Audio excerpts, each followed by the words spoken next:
Hello, everyone. This is Adam Meister, the Bitcoin Meister, the Disrupt Meister. Welcome to the One Bitcoin Show. Today is April the 30th, 2018. Gold and hold. Long-term thinking, strong hand. All right, everyone. My last night in Denver. In less than 24 hours, I will be in Portland. All right. It's going to rock. Check out the link section below. Everything I talk about in this video is linked to below. Basically, give or take. Yeah. Also, you can get your discount on your Trezor. They've got a crypto steel deal there now. We got t-shirts. This is from Crypto Verge. Everyone loves this t-shirt. So you can, and I'm going to talk about somebody else's t-shirt at the end of this show today. And I am Bitcoin Meister on good old-fashioned Steemit. Follow me there. It is growing over on Steemit.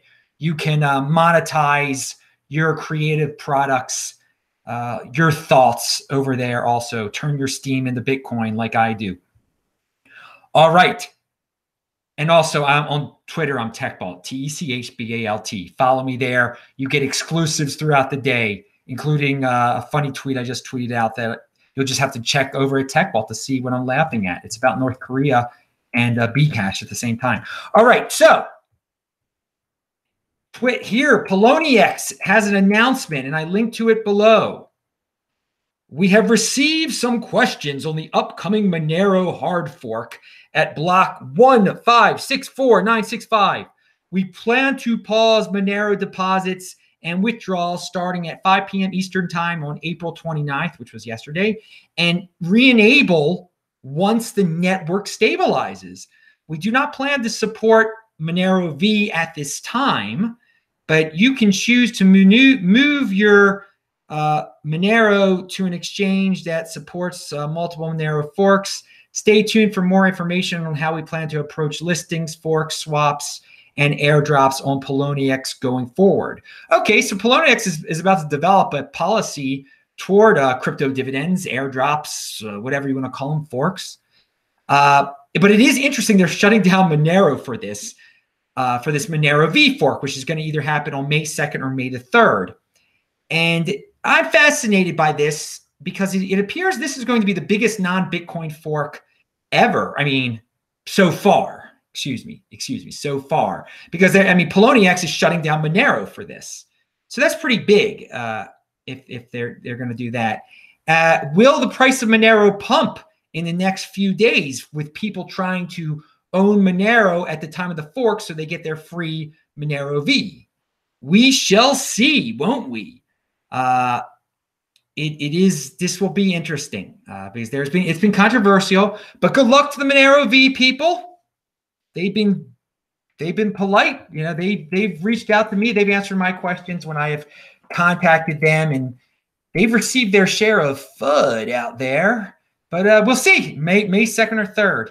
And wait, pound that like button, everyone. Check out the links below. Subscribe to the channel. Go over to TechBalt on Twitter, Bitcoin Meister on Steemit. All right, so I stumbled upon a link to a Bcash conference in Hong Kong on May the 18th. Yes, it's linked to below when you can see all the speakers. And I thought to myself, May the 18th? That's 3 days after their May the 15th hard fork, which people are apparently looking forward to. And we're pumping the price because of. Anyway, when it's centralized like that, you can plan things like this. And the conference looks very professional, obviously. So, maybe the conference it's not a coincidence that's being held right after the hard fork. They know how to pump their coin over there, and good luck to them. It's the usual suspects speaking. It's like the same top 4 people. Can you name them? I bet you can. King of the Trolls. Rocket Man Woo, Fake Satoshi, and then the guy who makes the site that's a copy of Steemit. I'm not even going to say the name of his site.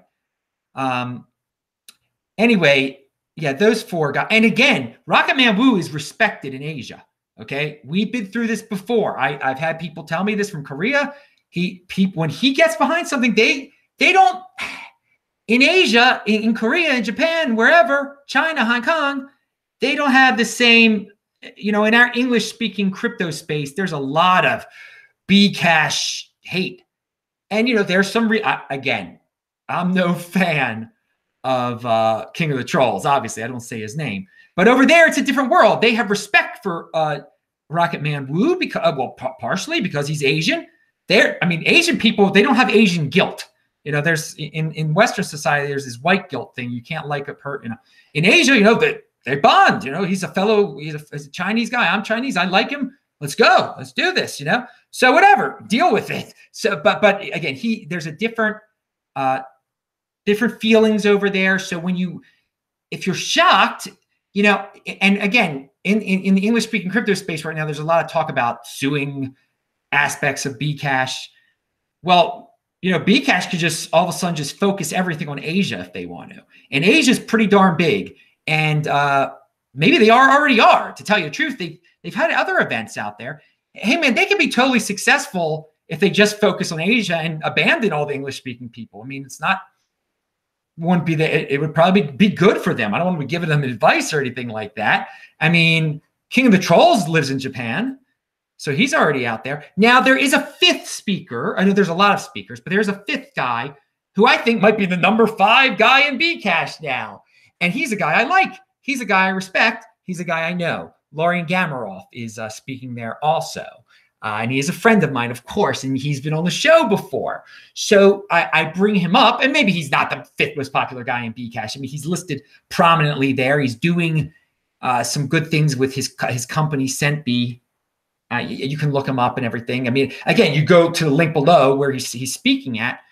But anyway, that's why I say, Lorian is one of the reasons I say I know good people that are involved with this. They're not all gangsters or doing this out of sinister. He really believes in this thing. And if he wants to secede from Bitcoin and he thinks that's the way, I have no problem with that. He's still my friend. Everything he got me to South Africa, man. I was there side by side with him at the event back in March. And again, and if someone tries to rip on him and say, "Well, I'm suspicious because he likes Bcash," I'm going to have an argument with you, dude, because I've been side by side with that man on the streets of Harare, on the streets of Johannesburg, on the streets of Maputo. And I don't think hardly any of you have even been to all those streets, let alone understand what that even means. That's a true friend there. So anyway, I went off a little tangent, but I think that's a good example of how we can reach across the aisle, or whatever you want to say. You could be friends with people who you don't 100% agree with. And just because someone is not, doesn't believe that Bitcoin is necessarily the rock, and maybe he does believe that Bitcoin is the rock, but he thinks that's Bitcoin. Anyway, not everyone. I have met other people who like Bcash who are nice people who, again, if you treat it just as another altcoin, and the person is not like preaching, this is the real Bitcoin, then, let them be. It's just another altcoin. All right. That tangent went on a little longer than I thought, but again, he's my, Lorian hasn't been on the show for a while. I got to get him back on the show. And, check out the archives, check out his links. He's a smart guy. So it's all cyclical moment. And this is another Bcash thing. Whale Panda has a tweet out there who says that Gemini might list Bcash in June. There's a rumor. Now, I don't know if this rumor is true, but I thought about it. And you know what? Eventually, Gemini is gonna list Bcash. And it's going to pump because Gemini is going to list it. So it's just a reminder to all the people that say, Bcash is dead now. It's all cyclical. It will pump again. There'll be a reason for Ethereum to pump again. There'll be a reason for Litecoin to pump again. There'll be a reason for Monero to pump again. It might be this fork coming up. It's all cyclical with these altcoins. They do pump. The top tier ones, whether you'd like to admit they're top tier or not, they don't go away. And so that, I don't know if that rumor is true. It did spark my thought process there, not because it's going to happen in June necessarily, but it is going to happen one day. And that's just something that people blow out of proportion and it pumps on. And maybe they'll coordinate it with another conference. Maybe they'll have it happen on May 18th. I don't know. That would be a better time for it to happen, actually. And when they're having a conference, after it's forked. All right. So here is a value your wealth in Bitcoin tweet from Aztec BTC. That brings back memory. I had a friend of mine who used to have a nickname, Aztec 9, he called himself. That was his DJ name, like a Tech 9, Aztec 9. And no, he wasn't even Mexican. His girlfriend was, though. All right, so here is the 7 habits of highly successful people. 1, buy Bitcoin. 2, make some more Bitcoin. 3, make lots more Bitcoin. 4, keep buying Bitcoin. 5, make even more Bitcoin. 6, don't stop making Bitcoin. 7, repeat steps 1 through 6, it should say. It says 1 to 7. Anyway, value your wealth in Bitcoin. That's the ultimate example right there. A guy named Richard Salko on my chat from Fridays This Week in Bitcoin, and that's linked to below. Check out the archives link below of Friday's show, Saturday's show, and Sunday's show. All very good shows, I'd say. He says, people my age, and I guess he's in his 50s, have seen and he might be in his 60s actually, have seen technological changes over the last 30 years. To not appreciate that is crazy. Not long ago, people wouldn't use credit cards on the internet. Today, no one thinks twice. So part of his point is that, I was saying, or some of us were saying that a senior citizen people in their 60s, 50s, are going to be stubborn about adopting Bitcoin. But he has a point. There was a time when people were scared. They were, no, I won't put my credit card on the internet. And now everyone does. And that includes quite a few people who are actually in their 70s. So let's have Bitcoin have its Netscape moment where it's easier to use, okay? It's still not there yet. I think once it's easier to use, then we will see it will be distributed a little bit more evenly among the over 60 crowd. So very interesting that I like that you reminded us of that, Richard, that things do change fast. It wasn't that long ago. People wouldn't put their credit cards information on the internet. Not that it's that safe now. All right, so HitBTC is an exchange. And it appears today there was a lot of dumping of all sorts of coins were going down in fiat value, and including, and I don't care because I value my wealth in Bitcoin. I still have the same amount of Bitcoin as I did yesterday.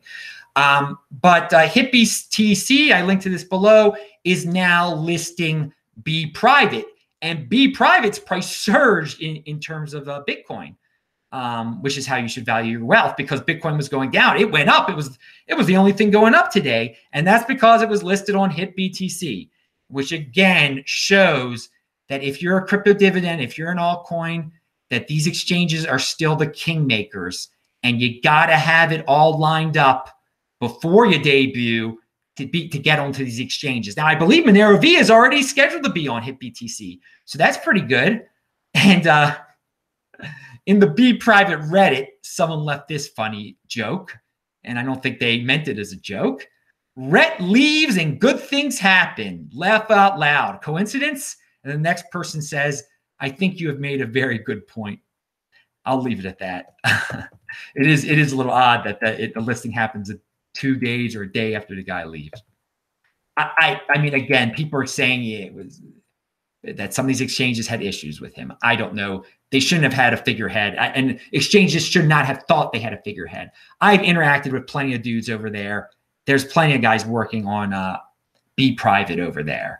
And Giuseppe has been on the show before. He'll be on the show again. Maybe I'll get him on this week or next week. Okay, there's a guy named Jose Bitcoin in my chat. And by the way, if you're watching this live, you can do the super chat. I'll answer your questions. Jose Bitcoin says in the chat, Itaú, the second largest Brazilian bank, is launching an exchange via its subsidiary XP Investimentos. That is super new information for you, Adam. Okay, so if you Google XP Investimentos Bitcoin, it does come up, it shows some rumors back in October, and now they're talking, it's all in Portuguese. And now they're talking about it again in March and April. I don't know. I don't know how exclusive this information is. If it's really happening, it seems like it's getting closer to happening. I mean, that's interesting. In a Bitcoin exchange that's associated with the second largest bank in Brazil. All right.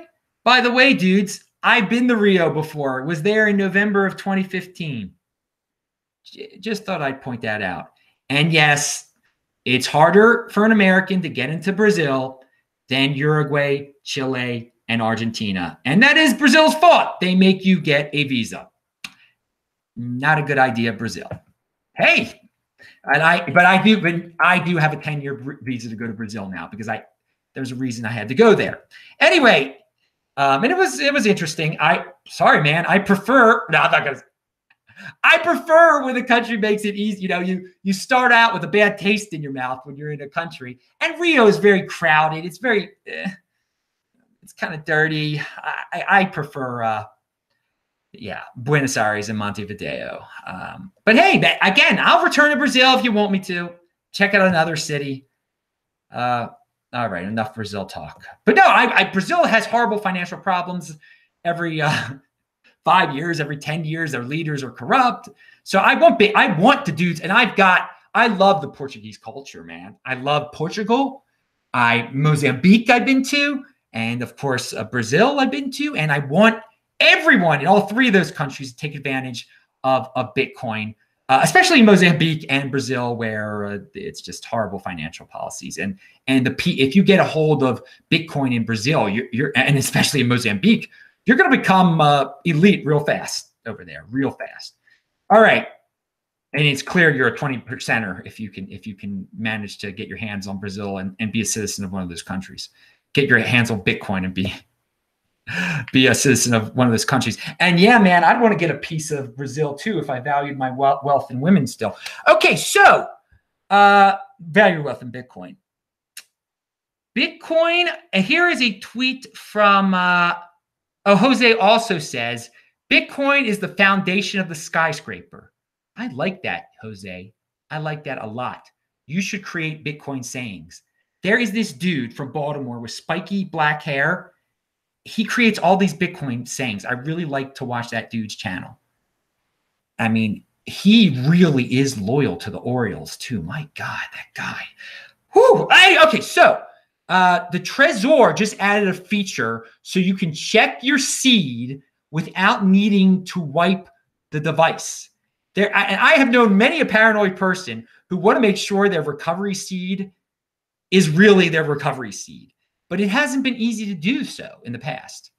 Now they have a feature. I linked to that below. Trezor, you are the best, dude. Pound that like button. All right. Alistair Milne has a tweet. Do you agree with this tweet? It made me think quite a bit. Bitcoin will probably create more billionaires than the internet did. I don't know. I think it will. But what do you mean by the internet? By the .com boom? Definitely it'll create more than the .com boom did. And we've got a lot of guys who got wealthy from the internet. You know what? No, Alistair is correct. Alistair is correct. Bitcoin will probably create more billionaires than the internet did. Because Bitcoin is going to create the world's first trillionaire. Pound that like button. All right, there is a guy that is in motion who's got t-shirts. He's got a Amazon.com set up. He's been in contact with me a lot.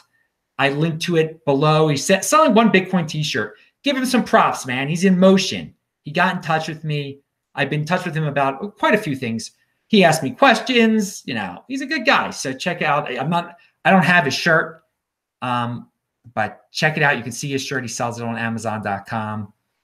All right. Did I cover everything I was supposed to cover on today's show? It feels like I skipped something. Not. All right. I'm Adam Meister, the Bitcoin Meister, the Disrupt Meister. Remember to subscribe to this channel, like this video, share this video. Do check out the notes section below. I will say hello to all the people who are in the chat right now. See ya.